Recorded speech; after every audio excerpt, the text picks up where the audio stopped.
There's an article in secondsout.com speaking about what you saw in the title of the thumbnail, where it was, "Why don't we support Devin Haney more?" And the context of that comes from, in general terms, about the boxing culture and what we expect the fighters and how we expect them to basically give everything they have and give all of this almost unethical expectations from fans put upon the fighters, and that we neglect mental health of these fighters, and that we're forcing them to be superhuman and disregard all health and all of everything else that comes along with it. And also the bro code of, well, you don't sue in boxing for getting battered.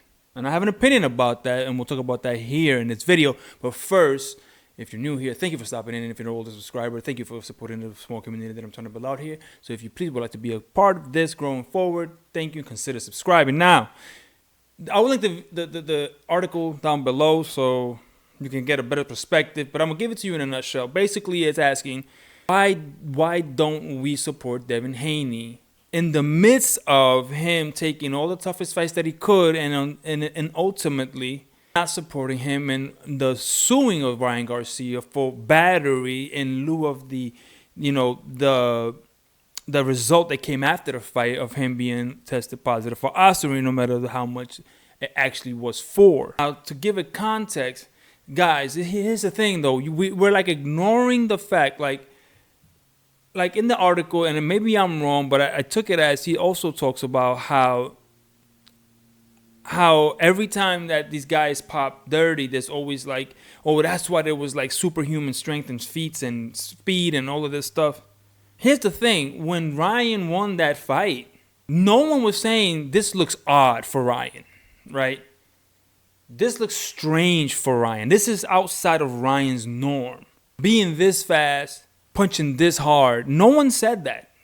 No one found it odd that all of a sudden this is happening. Conversely, no one is finding it odd that Devin Haney can put on 20 pounds and he's being supplemented by the guy who actually revolutionized PEDs.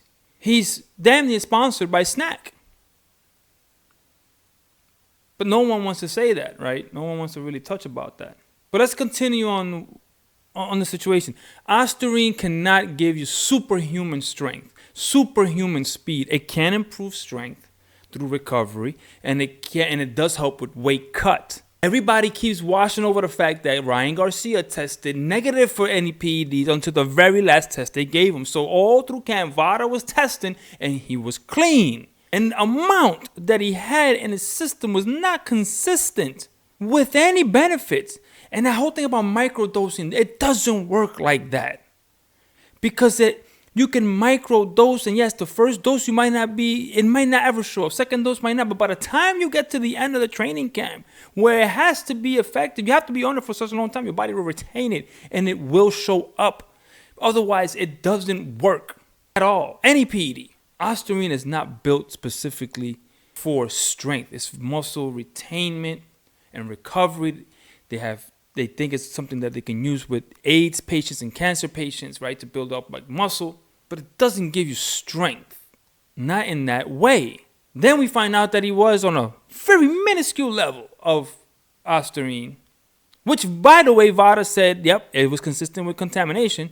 All of a sudden, oh, well, now we know why. He looked so fast. First of all, he was actually gassing throughout the fight. He wasn't even actually like looking his best, right? So then he goes on and he sues for battery, unwanted touching. The play is that he did not agree to be hit by someone under the influence of PEDs, and that's where the battery charge comes from. And I can see that. It's going to be hard to prove when cross-contamination was proven by Vada.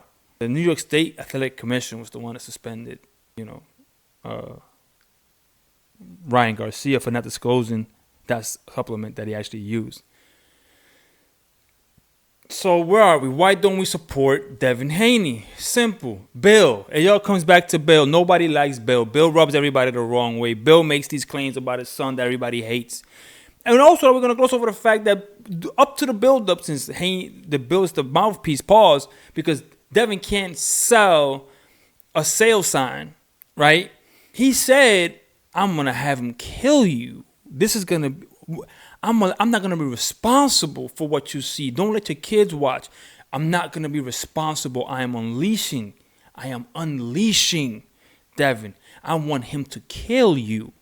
It's gonna be a murder. So okay, so now he's talking about catching the body. Okay, you could say it's hyperbole, but okay, he said it though.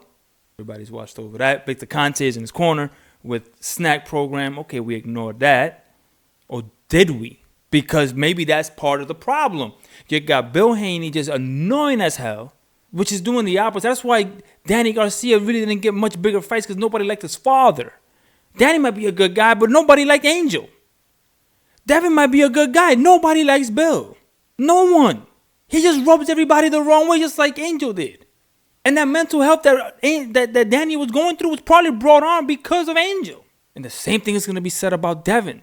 Why don't we support Bill and Devin? Shit, giving Ryan a timetable of when he can roll for Vada when he can't be eligible to fight till next year. What are you talking about, Bill? That's why people don't rock with Devin. That's why. Did you see Ryan sue Devin for smacking him during the press conferences? No. That's battery. That's unwanted touching. Ryan did not sign up for that. Carnival dude, did he sue? No.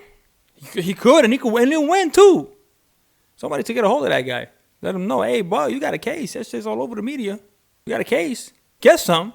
So when we see all of that and Haney's antics and undefeated, it's like it's hard to watch now Haney and see undefeated and hear that when he goes into the ring and undefeated at 30, with some knockouts, whatever. We're going to be like, no, he's not 30-0, dog. He got that one loss. That a little bit of Osterine Ryan was slower, was fatigued more, didn't look his best.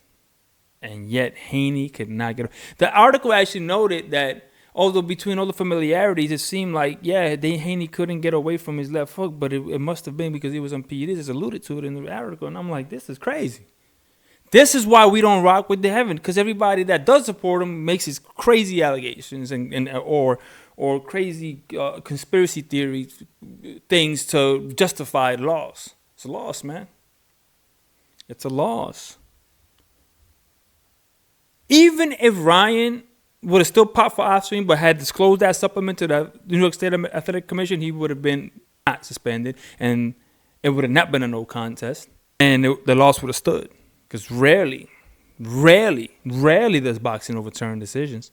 So it's not what Sergio Mora. Sergio Mora, he also quotes Sergio Mora saying, when they flipped the scales, they said, well, what if you would have found out that Miracle Man when he destroyed you in the fight later on? When you found out after the fight he was on PEDs, what would you do? And then Moro said, well, I would sue him. But that was a joke.